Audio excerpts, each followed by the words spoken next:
one of the lessons that I think I'm continually learning is that you have got to hire people who are as passionate as you are about what you Mhm. do, Yeah. especially in the startup phase where everybody's in it together, everybody's digging in, doing stuff that they weren't asked to do at the beginning. Yeah. You got to hire people who just have some grit to them and who Mhm. want to do the thing Yeah. and who aren't going to complain at every turn in the road.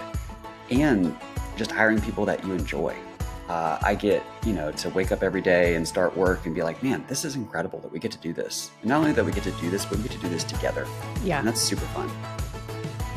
Welcome to the Entrepreneur's Blueprint. I'm Courtney Cook, founder of Monarch COO, where I help mission-driven entrepreneurs grow their businesses. Each week, I sit down with inspiring entrepreneurs to explore the stories behind their successes and challenges. Whether you're just dreaming of starting a business or already building one, this podcast is here to show you that entrepreneurship is more attainable than it might seem, with insights for every stage of the journey. Let's dive in to today's conversation and see what it takes to build a business. Today, I'm honored to welcome Chris Ammen to the podcast. Chris is the founder of Kaleidoscope, a business that creates resources to help kids get excited about the Bible. With over 15 years of experience as a children's pastor and holding both bachelor's and master's degree in elementary education, Chris recognized a significant gap in discipleship resources for the children he leads. This realization led him to create Kaleidoscope, aiming to bridge that gap and help young readers engage deeply with Scripture. As a father of 4, Chris's passion for nurturing children's faith is both professional and personal.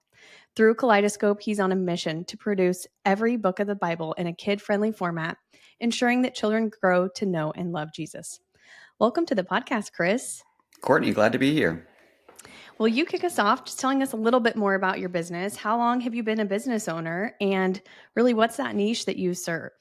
Yeah. So, like you said, I've been in children's ministry for a long time, longer than most. And our business is 5 years old, so it was a pandemic business, Oh, which cool. we never planned on it being a pandemic business, but it was. And so Wow. as I've been a children's pastor, one of the things that I noticed for our children is that there's lots of resources on the market for kids who are pre-K, kindergarten, even younger than that, really into first and second grade. There's great resources. And then I started to notice that my own children, both in my house, but also in my ministry, were losing interest in the Bible and losing interest in learning about Jesus as they moved into third, Yeah. fourth, fifth grade. And, there's a number of factors at play there, I think. That's the age where a lot of kids start doing travel sports or ballet and dance and all this stuff. But one of the factors that I thought was at least something that I could contribute to was providing good resources for kids in that age. Because what I noticed was that we're just jumping off the deep end here, but what I noticed is that what we often do with children in third, fourth grade is we hand them a full-length, full-text Bible. Yeah, we do. And we often don't recognize that that's a high school level text that we're handing them. Yeah. It's 1,000 pages. It's the longest book that they've ever held in their hands, smallest font that they've ever seen, and the most complex language that they've probably ever read to date. Mm-hmm. And so then we're like super shocked when the thing sits on their shelf and gathers dust and they don't know how to engage it, other than maybe on Sunday mornings when somebody reads it to them or if their parents read it to them. And so I thought, wouldn't it be beautiful if we could create a resource that would help bridge the gap between that? And so, you asked how it started. So the short end of it is that we were expecting our fourth child right before the beginning of the pandemic. And Charlotte was born in January of 2020. She is a delight, although she is not something that we planned on bringing into our lives. But now she's 5 years old and I would have it no other way. Yep. But I can still remember sitting in the hospital, holding her in my arms and just thinking, my life is over as I know it. Mm-hmm. And this dream that I've had of starting this company that would resource middle grades kids is effectively over. And, I'm knocking on the door of 40 and I don't have the energy to give to it. Mm-hmm. And I remember just sitting there thinking, you know what, like I could think that way, or I could just do the thing while it's hard. Yeah. And that's what I chose to do. Wow. And so on March 1st, 2 months later, we launched our Kickstarter to start Kaleidoscope. Sweet. And we were fully funded within 10 days, Oh my which goodness. was, well, that might be another story for another question, but we were fully funded within 10 days. And so that means on March Wow. 10th, we were ready to roll. On March 11th, if you'll remember, that's when the world started to kind of shut down. And we hardly got any Kickstarter backers after that. That was about the end of it. And so the Lord Wow. met us right there on March 10th and said, go. And Courtney, the great thing that happened during the pandemic was that, I was a full-time children's pastor at the time. Yeah. And I had fooled myself into thinking I could probably start a business in like 30 minutes a day, Yeah. like just on the side. After we Yeah. put the kids to bed, I'll spend 30 minutes and, totally didn't know what I was doing. And so for about 8 months, I didn't have a full-time job to attend to. So I had all this time to start Kaleidoscope. Wow. And then on the other side of the pandemic equation, we had, parents at home with their children without, access to great children's ministries at churches and stuff, who all of a sudden had this revelation of, oh yeah, like the church cannot be everything for my children. I have to invest at home. And so it was this dual, we got the best side of both of the best sides of the pandemic, in that I had the time, but parents also had the need. And that's where the business really was birthed out of. Wow, that's amazing. Yeah, I've seen in a lot of the brands I've served where the pandemic, people were looking for that source of hope, and the Lord just like had you right where you needed to be. Of course he did. But it's just incredible. That's so crazy. So in March 1st, you technically still were employed full-time and expecting to go into the office or work 40 hours a week, I assume, right? Or plus because you work in ministry. Yeah, that's right. Yeah, it was an interesting start to the company, Wow. and but the Lord just never allowed my self-delusion to come to fruition. Yeah. Like I was so deceived. Had totally tricked myself. My wife always says, you always just hear what you want to hear and do what you want to do. And, God had something for me to do, but he was not going to let me do it the way that I thought I was going to do it. And he was going to provide a better way. Wow. And I'm so thankful that happened, because if I had to do everything it takes to start a small business alongside being a full-time pastor, it would have been a disaster. Yeah. So what were those first few things tactically that you were doing? Did you just start writing? Like, was that task number one? Or what did you do, let's call it March through May, Mm, as you got started? yeah. So it was a lot of YouTubing and a Yeah. lot of like trying to figure out like, okay, like how do I become like a business with the government? Like how do I Yeah. file the forms that make me look legit? How do I build a website? How do Mhm. I process payments? At that point, I had already written most of our first volume, which Okay. was the volume on Acts, which is still available today. Nice. Courtney, I was not a writer. I still do not consider myself to be a writer. And Really? so Okay. it's really been an acquired skill, a taught skill. It's not a natural skill for me. Yeah. I think I'm a natural communicator, but I'm not a natural writer. And Yeah. so some of it was really teaching myself how to communicate with written words. And Mhm. 5 years later, I'm still learning how to do that well. And also, it was communicating like the vision for the company. Mhm. Uh, I didn't have the language for it at the time, but I knew that there was a need and a niche in the market that we could meet. I didn't know how to effectively communicate that need to parents, but I think I was finding my voice in those first 2 months of, what is it exactly? What is the problem that we're solving for people? Yeah. Why do we need to exist, other than it just being a good idea? Mhm. So that was the first 2 months, and also honestly, just connecting with influencers was huge for us. The This is a funny story. So my wife and I sat down a few weeks after the business started, which I think she was a little surprised that the Kickstarter actually worked.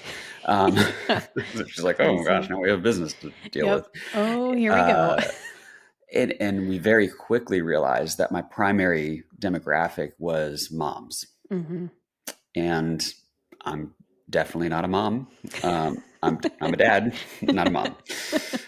And we also, recognized pretty quickly that social media was going to be a huge outlet for us to get the word Yeah. out Mm-hmm. with very little marketing budget, very little overhead. Like we just couldn't afford, to go big at first. Yeah. And we sat down one night and I was like, okay, tell me who are the influencer moms out there that I need to like connect with Yeah. that are out there in the world. And we, had like a list of like reasonable people that I could probably get in touch with. Mm-hmm. And we had like dream team people of Yeah. like, these are the people that would be a real stretch. Yeah. At the top of the list was Hunter Belis Yeah. at Journey Women.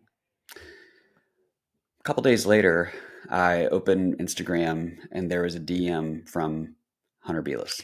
Oh my goodness. Yeah. I had not reached out to Wow. her. She just randomly found us and reached out and Wow. said, hey, this is a cool idea. Yeah. I like it. Like, tell me more. And so from there, Wow. one of the practices that I've engaged in is as I meet people and connect with folks, I did it with Hunter. I was like, hey, Hunter, this is great getting to know you. Mm-hmm. Who are some other people I need to know? Yeah. And then she introduced me to a few other folks, Oh, asked wow. those people, hey, who are some people that I need to know? And it was just the beginnings of the building of what has now become a pretty robust network Yeah. of folks that I can just call on. That's incredible. Yeah, that network is so important and such Mm-hmm. a God thing of, hello, you're in my DMs. Wow.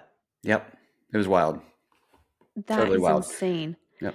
So what's been one of the most unexpected challenges that have come up in the last 5 years? Gosh, the most unexpected challenges. I think hiring the right people. Mm-hmm. So, in the beginning, it was just me. Yeah. Uh, I tried to be a superhero for a long time, had to be a superhero for a long Yeah. time, Yeah. because we just didn't have a lot of Yeah. You're capital to bootstrapping. invest. Yeah. And, we've done kind of the agency thing with marketing agencies, and Mm-hmm. I won't get into that because I don't know who your listeners are, but, It's hard. there's mixed reviews out there on those. Yep. And then we've hired different people at different points in time to do different things. And some of those people have worked out, most of them have not. Mm-hmm. One of the lessons that I think I'm continually learning is that you have got to hire people who are as passionate as you are about what Mm-hmm. you do, Yeah. especially in the startup phase where everybody's in it together, everybody's digging in, doing stuff that they weren't, asked to do at the beginning. You Yeah. got to hire people who just have some grit to them and who Mm-hmm. want to do the thing Yeah. and who aren't going to complain at every turn in the road. And just hiring people that you enjoy. Yeah. Like the people that we have on our team right now, I mean, legitimately are some of my best friends. And I Mm-hmm. haven't known them that long, but Yeah. we really just enjoy each other. Yeah. And that has made work more enjoyable. It's made building a business more enjoyable. I get, to wake up every day and start work and be like, man, this is incredible that we get to do this. And not only that we get to do this, but we get to do this together. Yeah. And that's super fun. That's exciting. Yeah. It sounds like you have a team of people who will roll up their sleeves, whatever you need. I'm your person, right? And That's right. it's so important to not find people that are so worried about what's in their sandbox and just like do whatever needs to be done, because that's the nature of running a small business. Whatever needs Mhm. to be done. It might not be something we enjoy, but we got to do it because it's what's right now. Yeah. And Courtney, one of the other things that comes to mind is just working with your suppliers, Yes. Yep. building relationships with your suppliers, and never accepting the first price that they give you. Yes. Yeah. And so, we have a fantastic relationship with several companies that supply us with our products now. Mm-hmm. At the beginning, I just took everybody at face value, and I just Yeah. took their first quote and said, "Oh, well, that must be your price." Yeah. Really even kept relational distance from them. Like, hey, this is just business. Yeah. We're just doing business here, just exchanging funds. And at the end of the day, I was getting taken advantage of left and right on pricing. Yeah. And it was only when I started talking to other companies and being like, hey, what's your pricing on these things? I was Hmm. realizing like, oh, I'm getting scammed here. Yeah. And Yep. so I would encourage, folks that are kind of in that startup phase, like, don't be afraid to push back Hmm. on your suppliers in terms of pricing, Yes. and also to insist on developing a relationship with them. Hmm. Like, it is worth a trip in the car to go visit somebody and get some Yep. face-to-face time. That just Absolutely. helps so much. Yeah, yeah. And asking them how their weekend was, just like really what might seem really minor. I don't have time for this. You should make time because Yeah. they can make favors happen. If Hmm. like we need this done faster than we normally would, what can you do? I That's love right. that you as an ops girl, I love that you recognize that because I don't think enough people do that. Everything's negotiable, especially pricing. Yep. So I think Pricing is that's your great. number one controllable expense. Yes, absolutely. And diversifying your suppliers. What would it look like to have those sort of relationships, across many and Mhm. really be able to mitigate any potential risks that you might have with one. So I think that's awesome. Yeah, and if you're a supplier, I mean, your supplier's smart. Like they Yeah. know they know if you're bidding with multiple companies. Yep. They know if they're in competition or not. Yeah. If they know they're not in competition, they've got no motive Hmm. to, knock their price down for you. So Yeah. always have multiple suppliers and bid out every job. Yep. Love Mhm. that.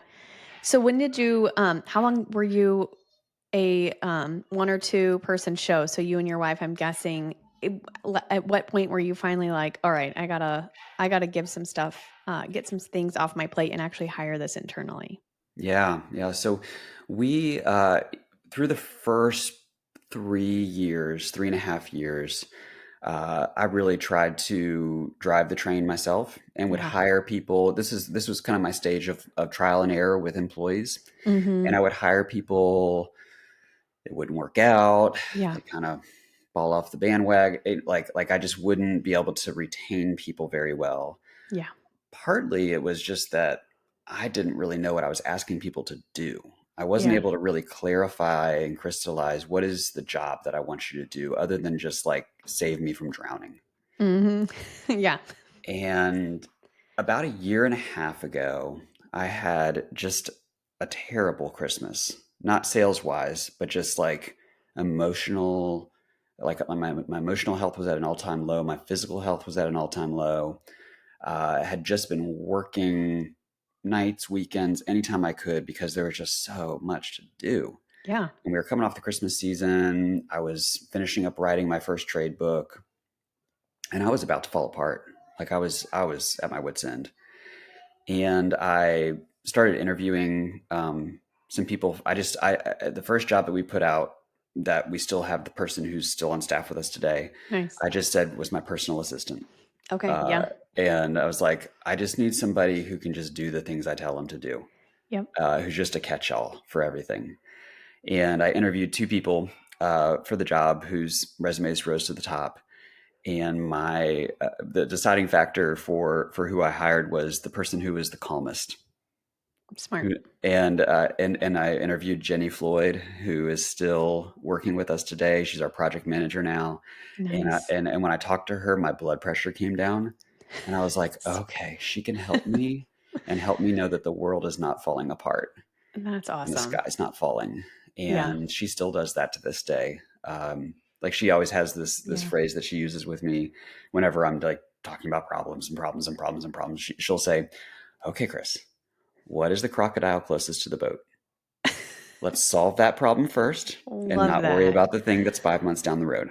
Oh my gosh, And that's awesome. yeah, so she's wonderful.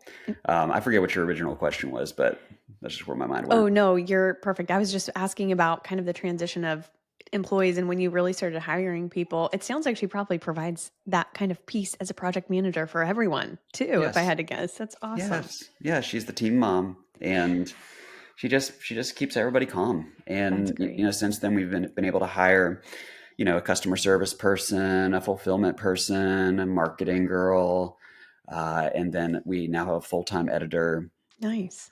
who's on staff with us, who, golly, she is worth her weight in absolute pure gold. But all of those people, really, Jenny, being our first hire, helped to set the tone for a lot of our company culture and the type of people that we wanted to hire. And so now, like, Jenny is involved in every interview that I do. So I'm like, Amazing. I only see things through my lens. Mm-hmm. You come at things from a completely different point of view. And I really trust her input and value her feedback, because I've seen the good work that she's done and want to see Yeah. that replicated. Yeah, she knows the culture just as well because she's been part of it from really the early ends of, okay, what does this look like as an organization, and Hmm. how do we want to emulate how we're working day to day? So that's great. That's right. So was there a turning point at some point when you were like, oh my gosh, this is a real thing. We are actually going to have success. What was that point? Yeah. Yeah. So, about 6 months in, I realized that we kind of had a thing and that we weren't going to die. Hmm. That I wasn't going to wake up the Yep. next morning and It's find all gone. that, yeah, the company had imploded. Like six Yeah. months in, I was pretty certain that we had a thing. Uh, and part of that was that I was still a full-time church employee at the time. So I was able to have a salary while Hmm. not drawing money off the business. In Right. fact, I didn't pay myself anything from the business until 3 years in. Amazing. Um, Everybody else got paid. I Yeah. didn't. Yeah. So, Yep. um, but part of that, that was a good discipline to Yeah. have, that I'm not going to take money out until I need to. Hmm. Interesting story. So about 8 months into the company, I was having, I was talking to my brother-in-law. My brother-in-law lives in Chattanooga and is fairly connected to the churches here in Chattanooga. At the time, I was living in Tuscaloosa, Alabama, where I was a full-time children's pastor. Hmm. And we were starting to come out of the pandemic at that point. And, he's a very thoughtful person. He was asking me, he's like, hey, Chris, like, okay, you got this like business that's growing. You're going to go back to full-time children's ministry here as we're coming out of the pandemic. Hmm. What in the world are you going to do? Like, Yeah. this is going to be crazy. Yep. And I was like, yeah, you know what? You're absolutely right. That is going to be crazy. Like, it Hmm. would be super great if at some point I could downsize to a part-time children's pastor role Yeah. and do Kaleidoscope part-time. And in my mind, I'm thinking like, I don't know, 2, 3, 4 years from now, that'd be great. Hmm. Well, 2 weeks later, he has lunch with a church planner here in Chattanooga. And he asks him, like, church plant is growing. It's in a suburban area, lots of like young families. And he asks, Benji is his name. Benji, what does your church need next? And he's like, we really need a children's pastor, but we can only afford part-time. Oh my goodness. And so, my brother-in-law calls me and is like, Yeah. hey, I think you need to talk to this guy. I was like, great, I'll talk to him. That's fantastic. Um, but we're still like 2 or 3 years out from this. Yeah. So I talked to Benji, and something just clicked in me and my wife where we were like, I think we could do this. I think Hmm. we can make this move and trust the Lord with this. And so we moved our family of 6 from Wow. Tuscaloosa to Chattanooga to work at this church plant part time, Wow. and with no guarantee that Kaleidoscope was ever going to be profitable to the point that it would pay me. I was still a year or two out from getting a paycheck from them, Yeah. from Kaleidoscope. And so a real like, but that was like one of those defining moments when we moved to Chattanooga of saying like, we are all in, like Yeah. we're going to do this thing. And we really believe it's going to work. That is incredible. Yeah. I'm like in awe of just the way that whole path was just perfectly laid. That's amazing. Did you, when you made that move, what was that like on your family? Was it just like peace? Was it a little rough, or what did the kind of that next stage look like? I think it was, I think we experienced a lot of peace in it. Uh, I think there's some reasons outside the business that we experienced peace with that. I had been at our previous church for 10 years, Mm, and we had been trying to leave that church for 9 of those 10 years. yeah.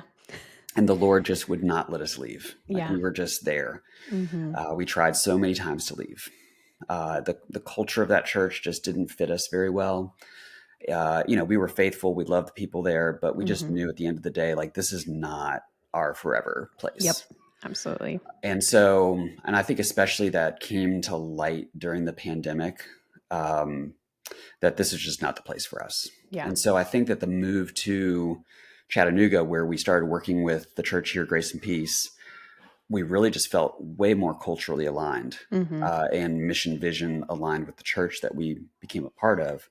So I think that there was a huge sigh of relief for us personally, relationally, in that season, and at the same time, stressful. But I'm just an optimist. I Yeah. just always knew that it was going to work, and Yeah. that if we just kind of kept our head down and kept working, this thing was going to work, Mm-hmm. and it has. That's amazing. So did you always know you wanted to be an entrepreneur? Has this been like a lifelong dream?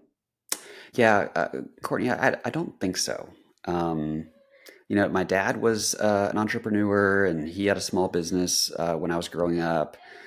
And I mean, just watching him growing up, he worked crazy hours, um, worked really hard. And I went to college to be a doctor, ended up in elementary education, Oh, which is wow. another story for another day. Yeah. But, um, Crazy. I think there is something inside of me, though, that I love starting things. I love seeing momentum build. I love casting vision. I love thinking 10 steps ahead of everybody else. So I think a lot of the like natural impulses were there. Mm-hmm. It just took a good idea to get me off the ground. But I didn't go to school to be a business major. I didn't start listening to business podcasts when I was, 20 years old or anything like Yeah. that. Like I think honestly I got into business because I saw a real need. And then, some of the personality traits that it takes to do it were just there. Yep. You've got it all. So you have a new trade book or a trade book coming out. I'd love to hear more about that. And it sounds like, I mean, it's just one of those another little vision casting. You're like, we need a book on this. So Hmm. did you have this idea? Did you pitch it? And tell me more about your book. Yeah. So we started pitching this book 2.5 years ago. Nice. And actually, the first book that I pitched um, was a book on children's ministry. Okay. So it's a book called How to Build a Better Children's Ministry, and pitched it to several publishing companies. Got one offer on it, and then had another company, a publishing company, come to me, Harvest House, Mm-hmm. who said, "We think this is a great idea for a book. You're definitely have the skills and knowledge to write it. We don't think there's a huge market for it because, it's very narrowly focused." Yeah. And so they came to me and said, "What if we did a 2-book deal with you?" And we did an initial book with you that was on the broader theme of parent child discipleship, Yeah. to kind of introduce you to the world, get your feet wet, and then we'll do the children's ministry book as a second book. Okay. And I was like, "Oh, that sounds like wisdom." Yeah. So we ended up doing that. Sweet. And yeah, so the first book in the I guess it's a 2-part series, not really. They're kind of a little disconnected, but is Raising Disciples at Home, which is more focused with the audience as the parent. And then the second book, which I just finished writing the rough draft, just turned it in Oh, 15 wow. days ago, Wow. will be How to Build a Better Children's Ministry. Amazing. Yeah. What was it? Did you surprise yourself? You said earlier you're not a natural writer necessarily. Did you surprise yourself during that process, or has that been grueling? I feel like I've either heard from people that they were like, "Oh my gosh, I will never do it again." Or they're like, "I love this." Oh man. Oh, it was a grind. Yeah. It was definitely a grind. Trying to get the ideas that are in your brain onto Mhm. paper and have it be persuasive, Yeah. entertaining, tell a good story, Mhm. and not overwhelm your audience with everything that you want to say is Yeah. so hard. It's Yeah. so hard. And even for me, I'm a natural pot stirrer. So like Mhm. I love to like create some disequilibrium in people. Love like that. kind of like make you second guess your presuppositions Yeah. and like why do you think that way? Why have you always assumed that about Mhm. discipleship or about parenting? And in order to do that well in a book, so like, if I were to talk to you on the phone or in person over coffee or something, you have my face, you have my voice, you have, all my body language that helps to convey the message. Mhm. To convey that same nuanced, disequilibrium causing message in the Yeah. course of a book is incredibly difficult. Yeah. And so I think that's where the real rubber hit the road is of like, I didn't just want to write another book on discipleship. There are Mhm. so many books on discipling children. I wanted to write something that made people go, huh, I don't think I've thought about it that way. Nice. And in order to do that well and to not get the heresy police all over you is a very tough task to do. Yeah. Yeah. That is interesting. So I assume you have stories woven in from with your kids and your family and your wife and kind of what's worked and what hasn't. Yeah, lots of stories. Mostly I'm the butt of every joke and lots of examples of what not to do and all of my foibles. And I mean, lots of stories from my own childhood too Yeah. of things. But yes, one of Awesome. our reviewers, here, I'll read it to you. It's right here on the front cover of the book. He said, with wisdom and disarming humor, Chris has Nice. brought us the book every Christian parent needs. So I'm Love that. glad that at least one of our reviewers thought that what I had to say was funny, because that's what I intended it to be. That would be really awful if you wrote a book that had some humor in it and nobody thought it was funny. Yeah. You're like, oh, that's not good. Yep. That would be like, oh, that Terrible. was cringy. Yeah. Yeah. So what are the ages of your kids again? Yeah. So our oldest is 12. He's Okay. in middle school, and then 10 years old. So 12 and 10 are boys. Nice. And then we have an 8-year-old girl and a 5-year-old girl. Awesome. Oh, Yeah. cool. You've just 2 and 2. That's amazing. So let's get into your business. What are your goals for 2025? Yeah. So goals for 2025 are to we're working with StoryBrand Oh, cool. Yep. to I don't know if your listeners are familiar with Donald Miller and StoryBrand. Hopefully. I Hopefully, hope they are, because if they aren't, go look it up. yes. So I think one of the things that I want to do in year 6, and really wish that we had done this a lot earlier, is to really crystallize um, why we do what we do Mhm. and who we do it for. And we've always kind of known that subconsciously in the back of our head, but to communicate that consistently and effectively to our consumers, Mhm. to help them understand what problem are we helping you solve? What pain are we keeping you from experiencing? And what is the better story that we're inviting you into? Yeah. I think from a marketing perspective, those are going to be really key over and above. I mean, we have new products launching this year. We have new resources that are going to be coming out in the second half of the year that I think people are going to be really, really excited about. But unless we tell a good story about those products, they will sit on my warehouse shelf. Absolutely.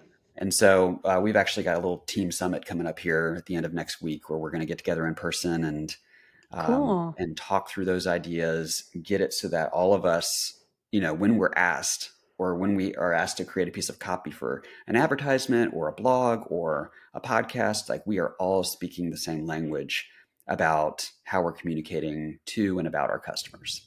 Yeah, I love that. Yeah. So, as a family of 6, how do you balance the demands of running a business with your personal life? You don't. Nope. I You agree with just that. you just don't. And I think there's seasons. Mhm. So appreciating that there's seasons that are really, really busy, Yeah. and then there's seasons that are a little bit lighter Mhm. is great. One of the really neat things that is actually interesting as I'm talking to you now, because on April 1st, not an April Fool's joke, but I resigned from my position at the church. Okay. And so I'm no Wow. longer an employed children's pastor. Yeah. I am a full-time Kaleidoscope It's business incredible. runner. Congratulations. Thank you. No scandal at the church. Nothing happened. Nobody kicked Yes. me out. It was just the time had come for me to give all my Yeah. energy to this. Amazing. One of the neat things about being, running a small business, especially one that doesn't have a brick and mortar 9 to 5 kind of open Mm-hmm. close time, is that I can be really flexible with my Yeah. time. And so my wife and I, like, I'm recording from my house right now. Mm-hmm. If my wife needs me to do something in a couple hours, or she needs to run out and do something and I need to watch, Charlotte, like I can Mm-hmm. do that. If I need to go pick up my son from school, I can do that. If I Yeah. need to go to his soccer game on Thursday and stop work early, I can do that. Mm-hmm. And so I think the work-life balance comes in the flexibility of knowing that you can, yeah, like in the middle of the day, I can take time and go do that. I Yeah. might have to answer a couple of emails at night, but Absolutely. that's a luxury to have that. Agree. Yeah. Yeah, I couldn't agree more. If it was like you're bound to this time frame and that's it, oh, Hmm. yeah, that's just creates a different life entirely for you, and that's really really great. So, is there something that when you look back as your young or to your younger self, maybe your younger self in college, I'll let you pick the age, but is there something that you would go back and tell yourself that you know now that you're like, when I was younger, I should have, would have been nice to hear this from my older self? Sure. Yeah. I think that I would love to tell my younger self that life is not about winning Hmm. and beating people. Yeah. I'm pretty competitive person by nature, Yeah. and both in athletics and academics growing up was very competitive. And being competitive is fine. It doesn't work out so well in the real world. Hmm. So it's a lot more fun and a lot more beneficial to make friends Yeah. and to know that at the end of the day, we all rise together. Um, and so, there's other companies out there now that people would look at and say, like, well, aren't you a competitor? Like, what are you doing, like befriending them and working with them and talking to them and all this stuff, Yeah. sharing your supplier secrets and stuff with Hmm. them. Like, because they're my friend Yeah. and because I like them and Yep. because we all are about the kingdom of God together. Hmm. And when they succeed, I succeed. Yep. And so I think that some businesses, and even like, the first few months of Kaleidoscope, like I remember back and thinking very competitively Hmm. about this, about like, who is our competition and how are we going to beat them? Yeah. And I am so thankful that the Lord just shook me out of that really quickly. Hmm. And actually, he used Amy Gannett of Tiny Theologians to shake me out of that. She shared offhandedly with me about, because I was talking to her about something very early on, and I think I gave a caveat of like, hey, you might not want to like even respond to this message because Yeah. blah blah blah business stuff and all this. And she just came back and was like, oh no, like of course I'll help you. Like, and I was like, Yeah. oh, this is a different way of thinking about things. Yeah. So I think that's one thing I would tell my younger self is don't be so competitive Hmm. and value friendships above anything else. Yeah. There's plenty of business to go around to Oh yeah, everyone. Yeah. absolutely. Yeah. And those relationships are so important and you can give back to each other. And I think that's a really special thing. Yeah. So, is there one thing you wish you knew when you started your entrepreneurial journey? Mm, I think, gosh, one thing that I wish I knew. Hmm. I think, let's think this through. The first thing that comes to mind is hire a good accountant. I could not agree with that more. My 2024 tax season, it's just it's a little bit of a nightmare. Um, Yeah. Well, today's the day. well, thankfully it was done, but found a few errors. So Mm, yes, you know. yikes. Hmm. Yeah, I think that one of the things that I would say to my younger business self is don't be afraid to invest money that you don't necessarily think you have to invest in resources that are going to propel you forward. And so things like hiring an accountant for $350 a month Yeah, or getting a solid website platform that costs a little bit more, yeah, but it's going to save you so much time and so much energy down the road. Like just these things that at the very beginning, like a $200 or even a $50 or, expense, they feel like the weight of the world. Yeah. And at the end of the day, they are going to save you so much. Yeah. And so just don't be afraid to extend a little bit with the long range in mind, that these little tools that you're investing in and picking up along the way are going to help you. That's great advice. That's great advice. I always have I can be stingy from time to time, but I think if a person can learn okay, it's kind of, you get what you pay for in a lot of aspects.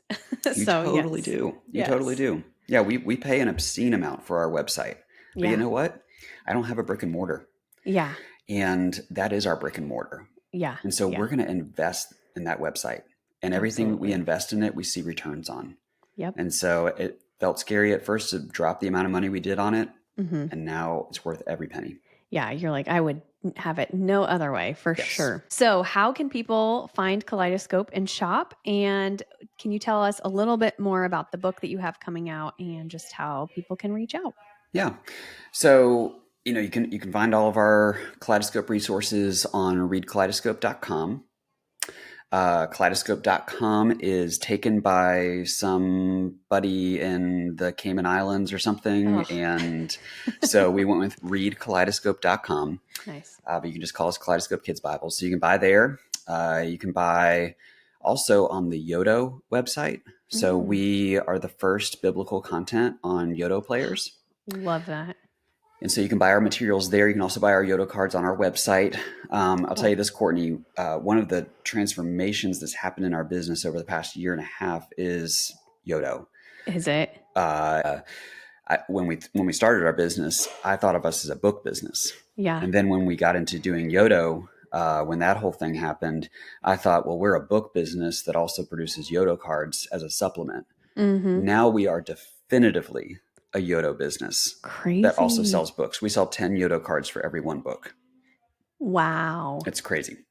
That is amazing. So people can get our Yoto cards on our website or on Yoto's website. Nice. Yeah. So my book, Raising Disciples at Home, launches on May 6th. Awesome. Although you can pre-order it right now anywhere you can buy books, Barnes & Noble, Amazon. It's even on Walmart. I saw it's on Walmart today. Nice. Which is fascinating. And it comes out on May 6th. The great thing, if people do listen to this podcast, I think it doesn't come out till after the book launches, which maybe we'll extend our pre-order bonuses to after when the book launches. But we do have some great pre-order bonuses on my personal website, which is chrisammen.com. Cool. So May 6th comes out. Tell all your friends, get it out in the world. Awesome. Well, thanks so much for joining me today, Chris. It's been a pleasure to have you on and learn more about Kaleidoscope. You guys are running such an awesome business that's serving people and families so well. So thank you and to your team for what you all do. Well, thanks, Courtney. I appreciate you. Thanks for tuning in to this episode of the Entrepreneur's Blueprint. I hope you found inspiration and insights to fuel your entrepreneurial journey. If you're looking for support in building or scaling your business profitably, visit my website or send me an email to learn more about how I help mission-driven businesses become more profitable, proactive, and efficient. If you enjoyed today's episode, please take a moment to leave a review on Spotify or Apple Podcasts. It really helps other entrepreneurs discover the show, and it would mean so much to me as well. Until next time, keep building, keep dreaming, and keep going.